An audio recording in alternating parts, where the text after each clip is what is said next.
आदाब, मैं हूं मुमताज आलम। से बात करूंगा उत्तर प्रदेश की और 2024 की। जी हां, 2024 की लोकसभा की जो तैयारी है वो शुरू हो चुकी है। भाजपा पूरा जोर लगाए हुए है। भाजपा का दावा यह है कि इस बार 2024 में वो उत्तर प्रदेश की जो 80 लोकसभा की सीटें हैं उन तमाम सीटों पर वो जीत दर्ज कराएगी और इसके लिए वो तरह तरह की कोशिशें कर रही है। वो अब समाजवादी पार्टी और बहुजन समाज पार्टी को तोड़ने पर लगी हुई। वो कुछ विधायक समाजवादी पार्टी से और कुछ सांसद बहुजन समाज पार्टी से लेना चाहती। इसके अलावा छोटे छोटे दलों पर भी भाजपा की गहरी नजर है। अब खबर यह आ रही है कि आरएलडी जो है, राष्ट्रीय लोकदल, उसके जो अध्यक्ष हैं जयंत चौधरी, उनको भी शामिल करने की पूरी तैयारी है। इसके साथ ही यह कहा जा रहा है कि जो सुहेल देव भारतीय समाज पार्टी है वो भी अब इसमें शामिल हो गई है और उसके लीडर ओम प्रकाश राजभर को उत्तर प्रदेश कैबिनेट में एक बार फिर कैबिनेट मंत्री बनाया जाएगा। यह चर्चा आम है और अब तो ओम प्रकाश राजभर बाकायदा बीजेपी में शामिल हो गए, यानी एनडीए का हिस्सा बन गए हैं। यह खबर बिल्कुल पक्की है। दूसरी बात, जो ये मुहिम क्यों चलाई जा रही है और इसका मकसद क्या है, तो अभी आप देखिए कि समाजवादी पार्टी के विधायक हैं दारा सिंह, उन्होंने इस्तीफा दे दिया है।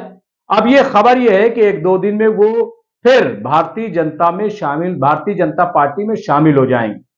ये खबर आम है और यहीं से कहा जा रहा है कि बीजेपी अपनी मुहिम का आगाज कर रही है और इसको समाजवादी पार्टी के लिए एक बड़ा झटका भी बताया जा रहा है कि दारा सिंह ने इस्तीफा दे दिया है। इसके साथ ही खबर यह है कि कई समाजवादी पार्टी के विधायक बीजेपी के राब्ते में हैं जो जल्द ही बीजेपी में शामिल हो सकते हैं और अगर ऐसा होता है तो जाहिर है कि यह भी समाजवादी पार्टी के लिए एक बहुत बड़ा झटका होगा, ऐसा कहा जा रहा है।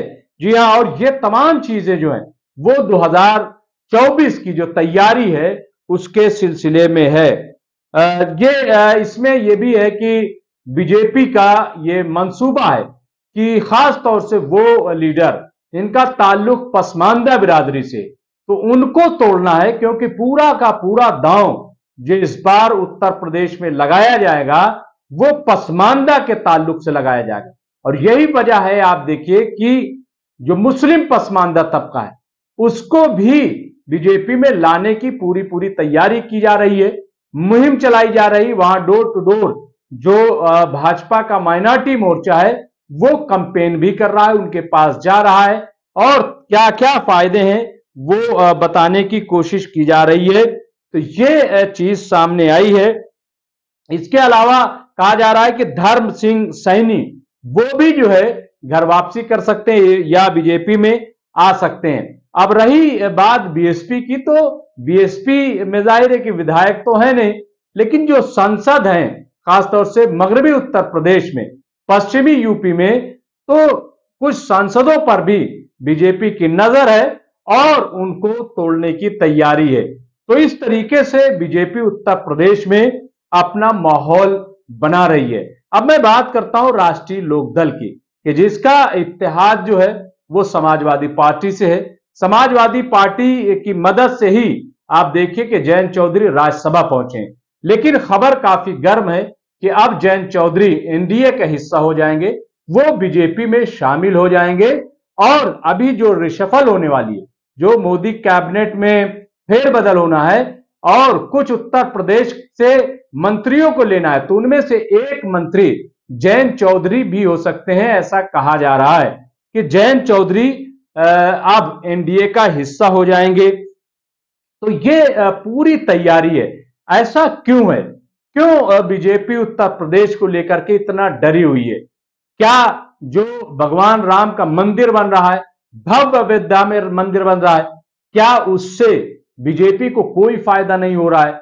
जो मजहबी जंग एक तरीके से छेड़ रखी है, क्या उससे कोई फायदा नहीं हो रहा है? अगर नहीं तो फिर ये इतनी बेचैनी भाजपा के अंदर क्यों है और क्यों दूसरी पार्टी के लीडरान को तोड़कर अपनी पार्टी में शामिल करने की तैयारी की जा रही है। ये सही है कि हर पार्टी चाहती है कि हमारा कुनबा ज्यादा से ज्यादा बढ़ा हो, वो ज्यादा से ज्यादा लोगों को लाने की कोशिश करती है, ये ठीक है। लेकिन फिर जब अपोजिशन साथ आता है तो फिर ये क्यों? फिर सवाल ये है कि जब मोदी जी आए थे तब 23 पार्टियां थी एनडीए के साथ, आखिर क्या वजह हो गई थी कि सिर्फ जो है वो 7 पार्टियां बची? क्यों बाकी पार्टियों ने साथ छोड़ दिया? इसकी वजह खुद बीजेपी को तलाश करना होगा। और अब वो तोड़ मरोड़ के अपने साथ जो जोड़ने की कोशिश है, इसमें कितना फायदा होगा ये देखने वाली बात होगी। जहां तक जयंत चौधरी का सवाल है, अगर आप जाट पॉलिटिक्स की बात करें तो ये 2-3% ही पश्चिमी उत्तर प्रदेश में 2 जिले हैं जहां पे अक्सरियत है जाटों की। लेकिन अगर आप समीकरण वहां पे देखेंगे, चुनावी समीकरण, तो वहां बगैर मुसलमानों के जाट भी कुछ नहीं है। जब तक उनके साथ मुसलमान नहीं आते हैं, जाट भी जाहिर है कि आरएलडी को बहुत फायदा नहीं पहुंचाएंगे। और यही वजह है, आप देखिए कि 2014 में न सिर्फ ये कि जयंत चौधरी बल्कि अजीत चौधरी भी अपनी सीट हार गए थे और उनको कोठी भी खाली करनी पड़ी थी। ये पिक्चर बिल्कुल साफ है। तो बहरहाल ये चीज जो है सामने आ रही है। इसके अलावा आप देखिए कि अगर जयंत चौधरी एनडीए का हिस्सा बन जाते हैं, बीजेपी के साथ चले जाते हैं, तो फिर जो पश्चिमी उत्तर प्रदेश का मुसलमान है जो इनके साथ आ गया था, और ये साथ इसलिए आया था क्योंकि समाजवादी पार्टी से गठबंधन हो गया था, वरना आरएलडी से मुसलमान काफी नाराज थे। नाराजगी की वजह 2013 का फसाद है। 2013 का फसाद जब हुआ था तो उस वक्त अजीत चौधरी का जो रोल था वो बहुत ही गंदा रोल था, अच्छा रोल नहीं था। बार बार जमीयत उलमा हिंद के सदर मौलाना सैयद अरशद मदनी कहते रहे कि आप घर से निकलो, लोगों को समझाओ ताकि ये दंगा ना हो। लेकिन अजीत चौधरी जो है वो अपने घर से नहीं निकले और दंगा होता रहा, लोग घर से बाहर भागते रहे। तो इस वजह से भी वहां का मुसलमान काफी नाराज था। तो अब अगर भाजपा में ये जाते हैं उसके भाजपा के साथ, तो जाहिर है कि एक तो मुसलमान नाराज हो जाएगा, वो इनको वोट शायद न करे। नंबर 2 ये कि जो महिला पहलवानों का मामला चल रहा, उसकी वजह से किसान भी नाराज, किसान पहले से भी नाराज है। 3 कृषि कानून वापस जरूर लिया गया, लेकिन जिन शर्तों के साथ वापस हुआ था वो शर्तें पूरी नहीं की गई। तो इस वजह से भी किसान अभी भी हालत जंग में, यानी वो लड़ाई अपनी लड़ रहा है। भारतीय किसान यूनियन के जो लीडर हैं राकेश टिकैत, वो भी मुसलसल जो है इस मामले में जद्दोजहद कर रहे हैं। तो और महिला पहलवानों का और मामला आ गया। तो ये जो जाट बिरादरी है ये भी अगर देखा जाए तो वो मोदी सरकार से नाराज है। ऐसे में अगर जयंत चौधरी बीजेपी में शामिल हो जाते हैं तो क्या इससे जयंत चौधरी को फायदा होगा या फिर नुकसान होगा? फायदा लम्हाती हो सकता है कि वो कैबिनेट मंत्री बन जाएंगे, कैबिनेट मिनिस्टर बन जाएंगे, वो बीजेपी के साथ आ जाएंगे। लेकिन क्या 6-7 महीने के लिए कैबिनेट मंत्री बनना कोई समझदारी है? अब बहरहाल ये तो सियासी मामला है, वो खुद देखेंगे। लेकिन अगर ऑल ओवर कुल देखा जाए तो यही समझ में आता है कि बीजेपी काफी परेशान है, बीजेपी काफी बेचैन है। उसको लग रहा है कि 2024 में कहीं गद्दी हाथ से निकल ना जाए। और जिस तरीके से अपोजिशन का कुनबा बढ़ रहा है, अभी पटना में 17 पार्टियां आई थी, लेकिन अब ये कुल मिलाकर के 24 पार्टियां होने जा रही हैं। तो हो सकता है ये भी डर हो कि जैसे तैसे तमाम जो छोटी छोटी पार्टियां हैं उनको साथ लेकर के अपना कुनबा बढ़ाया जाए।